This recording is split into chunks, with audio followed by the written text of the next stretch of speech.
À un moment donné, avez-vous cru que vous feriez quelque chose de plus grand, de mieux, et que vous feriez la différence? Vous avez cru qu'à ce stade de la partie, votre vie serait résolue ou un peu meilleure. Je sais que les choses ne se sont pas déroulées aussi bien que vous l'aviez prévu. Malgré les doutes des autres, vous avez gardé votre foi. Mais votre manque de résultats maintenant pourrait miner la certitude que vous avez déjà eue.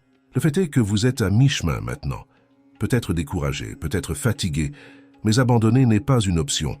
Votre manque de résultats ne peut remplacer votre capacité à croire. C'est précisément cette capacité à croire qui mettra fin à votre manque de résultats. Il y a une différence notable entre les personnes qui avancent dans la vie et celles qui vivent la vie en voulant simplement, sans faire l'effort nécessaire pour que cela se produise. Cette différence réside dans votre vision du monde, la façon dont vous voyez la vie et comment vous agissez à partir de là. Tout ce que vous atteignez ou pas est une conséquence directe de vos actions et de vos pensées. Une performance de qualité commence par la qualité de vos attitudes qui reflètent à leur tour votre philosophie de vie. Pour continuer à apprendre, à grandir et à devenir une meilleure personne dans tous les aspects, il est fondamental de définir votre philosophie de vie. La manière dont vous adoptez une philosophie de vie ou son absence a un impact direct sur vos actions, déterminant ce que vous atteignez ou ne parvenez pas à atteindre. Cette vidéo n'est pas exclusivement destinée à ceux qui n'ont pas une philosophie de vie claire, même si vous n'avez pas cette difficulté. Mais ce contenu sera bénéfique pour améliorer la façon dont vous définissez vos valeurs et vos principes. Nous allons rechercher dans le stoïcisme des concepts et des enseignements, afin que vous puissiez pratiquer quotidiennement les actions suivantes. Ces concepts sont des exercices et des outils qui peuvent changer complètement votre parcours. Je vous invite donc à rester jusqu'à la fin de cette vidéo, à mettre un pouce levé, et si vous êtes nouveau ici, à vous abonner à la chaîne et à nous aider à apporter cette clarté mentale à davantage de personnes. Quelle est votre motivation? Le mot motivation peut être défini comme les raisons d'agir, c'est-à-dire les raisons que nous trouvons pour faire quelque chose qui nous mène là où nous voulons être. Si je veux perdre du poids, par exemple, j'ai des raisons de faire de l'exercice à la salle de sport et d'améliorer mon alimentation pour y parvenir, c'est pourquoi je suis motivé. Mais dans la pratique quotidienne, ce n'est pas si simple. Si je veux perdre du poids, par exemple, j'ai des raisons de faire de l'exercice à la salle de sport et d'améliorer mon alimentation pour y parvenir, c'est pourquoi je suis motivé. Mais dans la pratique quotidienne, ce n'est pas si simple. À tout moment, nous voyons des gens fixer leurs propres objectifs et se saboter, s'abandonner. Ne pas faire ce qu'il faut pour les atteindre. Moi-même, j'ai déjà fait cela de nombreuses fois. Marc Aurèle nous met au défi de réfléchir au but pour lequel nous avons été créés en demandant « Toi, un cheval, une vigne est créé pour quelques devoirs. Pour quelle tâche alors as-tu été créé ?» À son tour, Épictète nous rappelle les différents rôles que nous jouons dans la vie et le besoin que nous avons de les jouer quotidiennement, engagés à faire de notre mieux. Les rôles inhérents à notre naissance, comme enfants, frères, sœurs, oncles, tantes, et ceux que nous choisissons de jouer, entrepreneurs, employés, maris, femmes, amis, et bien d'autres dans notre parcours. Les stoïciens croyaient que chacun de nous a un but, quelque chose pour lequel nous avons été créés, et c'est notre devoir d'accomplir ce but avec effort et honneur, parce que c'est le but qui vous fait sortir du lit chaque matin et affronter un autre jour avec détermination. En réfléchissant à la raison significative qui maintient allumée la flamme de la motivation, il vaut la peine de considérer le concept japonais d'ikigai. Ce concept japonais, qui signifie raison d'être ou moteur de vie, combine 4 éléments cruciaux dans la vie. Passion, ce que vous aimez faire, vocation, ce que le monde a besoin, mission, ce que vous faites bien, et profession, ce pourquoi vous pouvez être payé. Lorsque vous trouvez un équilibre entre ces 4 éléments, vous découvrez votre ikigai, un endroit où votre vie devient significative et épanouie. Réfléchissez à ces 4 points, énumérez 10 réponses pour chacun d'eux, en sélectionnant vos 3 préférés, et en le faisant, vous serez proche de ce qui vous motive. Il est très important que vous fassiez cet exercice simple, c'est pourquoi je vais les répéter maintenant. Premier, quelle est votre passion, ce que vous aimez faire? Deuxième, quelle est votre vocation, ce que le monde a besoin? Troisième, quelle est votre mission de vie, ce que vous faites bien? Quatrième, quelle est votre profession, ce pourquoi vous pouvez être payé. C'est comme trouver le but qui relie ce que vous aimez, ce que vous faites bien, ce que vous pouvez apporter au monde et qui vous procure également des moyens financiers. Cette idée est un outil utile pour trouver un sens plus profond dans la vie. 2. Réensemencer vos rêves. Tout comme la musculation est faite pour maintenir le corps en bonne santé, il serait bon d'avoir une sorte d'art pour prendre soin de la santé de l'âme. La réponse claire est que la philosophie, et par conséquent le philosophe, devrait avoir pour rôle de prendre soin de l'âme. Les premiers stoïciens disaient que le stoïcisme avait été créé pour guérir les âmes. Et ces deux idées, la connaissance de soi pour être heureux et bien vivre, et la philosophie comme forme de thérapie pour l'âme, étaient les fondements du stoïcisme. Beaucoup d'entre nous ont abandonné la planification de la vie et les rêves. D'une manière ou d'une autre, nous avons perdu cela, que ce soit parce que nos âmes sont blessées, ou parce que nous avons cessé de croire en la vie, ou parce que nous ne croyons pas que nous pouvons faire plus. Nous finissons par abandonner nos rêves. Il y a 3 types d'abandonnés. Premièrement, ceux qui ne croient pas encore, c'est-à-dire qui ne voient pas le rêve comme une possibilité. Un exemple est Marcella, qui travaille comme designer junior dans une agence de marketing, gagnant un peu plus de 2000 réais par mois. À son avis, il n'y a aucune possibilité d'acheter une maison, car elle trouve cela irréaliste avec son salaire et ses conditions de vie. Éliminer toute possibilité de plan d'action ou de planification pour atteindre cet objectif. Comme si cela coupait le mal à la racine. Si vous ne considérez pas la réalisation d'un rêve comme possible, vous n'agirez jamais pour qu'il se réalise. Si vous essayez, vous pourriez ne pas réussir, mais sans essayer, vos chances sont égales à 0. Deuxièmement, ceux qui ne croient plus. Quand vous n'y croyez plus, vous tombez dans l'auto-abandon, vous vous contentez et vous cherchez un emploi pour payer les factures et simplement aller de l'avant. Un exemple est Carole, mariée, qui soutient la maison seule, alors que son mari est au chômage depuis près de 2 ans et ne montre aucun intérêt à chercher du travail. L'auto-abandon se produit lorsque nous ne nous comprenons plus. Nous remplissons nos obligations, mais c'est comme si nous n'étions plus présents pour nous-mêmes et pour nos rêves.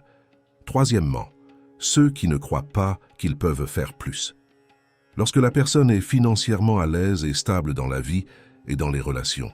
Tout comme Elias, fonctionnaire, il a une maison et une relation stable, mais il a cessé de croire qu'il peut faire plus et chaque année, il voit sa vie confortable devenir de plus en plus paralysée. Parce que vous pensez toujours « Oh, j'ai déjà un bon emploi, c'est génial ». Il est satisfait de son travail actuel et cesse de chercher à en apprendre davantage, à rêver ou à planifier pour son développement. Cette situation est sans aucun doute celle qui nous trompe le plus, parce que souvent, nous ne réalisons pas notre véritable potentiel dans la vie parce que nous nous contentons de la moitié de notre progrès. Lorsque nous abandonnons, nous commençons à rationaliser nos justifications et à croire en toute chose négative. Avoir une philosophie de vie signifie réensemencer vos rêves chaque jour. Avoir un chemin éclairé pour s'améliorer continuellement. Vous pouvez vous identifier davantage au premier, deuxième ou troisième exemple, ou même à une combinaison d'entre eux. Mais l'important est que vous sortiez de cette vidéo déterminé à réensemencer vos rêves. Les rêves sont la chose la plus personnelle que quelqu'un puisse avoir, et vous avez un message unique à transmettre au monde, à remplir votre rôle. Comme nous le rappelle la vision stoïque. Si vous n'avez jamais vécu une année en croyant pleinement en vous-même, n'avez jamais dit « je ferai de mon mieux ». Engagez-vous à le faire à partir d'aujourd'hui. Engagez-vous dès maintenant. Commentez « je ferai de mon mieux » et la date à laquelle vous regardez cette vidéo. Lorsque nous n'apprenons pas, les situations de la vie se répètent de différentes manières, dans différents contextes et circonstances. Les stoïciens nous ont montré ces vérités il y a 2000 ans. Définissez votre philosophie de vie et commencez à réensemencer vos rêves. 3. Rien ne peut te blesser. Lorsque nous pensons que rien ne peut nous blesser, nous avons l'idée que, comme par magie, nous deviendrons immunisés contre les problèmes et les difficultés de la vie, qu'ils soient causés par notre niveau de réussite ou par les moments difficiles. Rien ne peut nous garantir cette immunité. Cependant, avoir une philosophie de vie solide et bien définie nous aidera à surmonter ces défis émotionnellement intacts. Par exemple, l'épicurien stoïcien Épictète n'a pas défendu l'idée d'être insensible comme une statue, pour éviter les émotions extrêmes comme la colère, la peur, l'angoisse et l'anxiété. Au lieu de cela, les stoïciens ont développé la thérapie des passions, qui au lieu de nier ou de réprimer ces émotions, les transformerait par la compréhension. Par exemple, Matthäus vient de sortir d'une relation et se sent très triste et complètement frustré par cela. Son ex-petite amie a toujours aimé faire la fête, boire et fumer, tandis que Matthäus était concentré sur la construction de quelque chose de plus dans sa vie, en étudiant et en se concentrant sur son développement. Il se sent horrible parce qu'il n'a pas pu lui donner ce qu'elle voulait. À ses yeux, cette fin de relation est un échec total, et il ressent tout le poids et la culpabilité pour cela. D'autre part, nous avons Renato, qui s'est inscrit à notre chaîne, a activé les notifications, et depuis qu'il a commencé à regarder nos vidéos et à approfondir le stoïcisme, il a essayé de mettre en pratique ses enseignements dans sa vie. Il a également rompu avec sa petite amie pour les mêmes raisons. Mais Renato peut voir la situation différemment. Il ne voit pas la fin de la relation comme un échec. Il a compris qu'il ne pouvait pas contrôler les désirs et les besoins de son ex-petite amie, aussi fort qu'il l'aimait. Il a compris que cela était hors de son contrôle. Et vous savez maintenant qu'ils sont tous les deux libres de rencontrer des personnes qui correspondent mieux à leurs valeurs, à leurs habitudes et à leurs objectifs de vie. Cette séparation n'est qu'un autre chapitre de leur vie. Et au lieu de se sentir un échec, ils voient la situation comme une opportunité de retrouver le bonheur, car ils le perdaient dans la relation. Selon la vision stoïcienne, une situation n'est jamais bonne ou mauvaise, elle est toujours objective. Cependant, la manière dont vous réagissez peut être bonne ou mauvaise et vous pouvez contrôler cela. L'attitude stoïcienne implique de comprendre ce que nous pouvons et ce que nous ne pouvons pas contrôler. Nous n'avons pas de contrôle sur les actions et les émotions des autres, même si nos relations sont intimes, mais à tout moment, nous avons le contrôle sur nous-mêmes. Nous contrôlons notre intérieur, notre monde intérieur formé par nos pensées, nos sentiments, nos jugements et la manière dont nous réagissons à tout ce qui nous arrive. Nous avons un contrôle total sur notre monde intérieur. C'est pourquoi nous pouvons changer nos jugements et la manière dont nous agissons. Parce que le sentiment que chaque situation peut nous causer ou nous apporter vient de nos jugements sur les événements. Faire une erreur ou entrer dans une relation difficile ne cause pas immédiatement de la tristesse. La tristesse survient lorsque nous interprétons une erreur comme quelque chose de mal, lorsque nous croyons qu'une erreur est la pire chose de notre vie. Changer la façon dont vous pensez aux erreurs peut transformer l'émotion associée et apporter la paix intérieure. Au lieu de voir une erreur comme un échec, voyez-la comme une opportunité d'apprendre. Chaque erreur est une chance de progresser et de grandir. En adoptant cette perspective, vous transformez l'erreur en une leçon précieuse, construisant un chemin vers le développement personnel.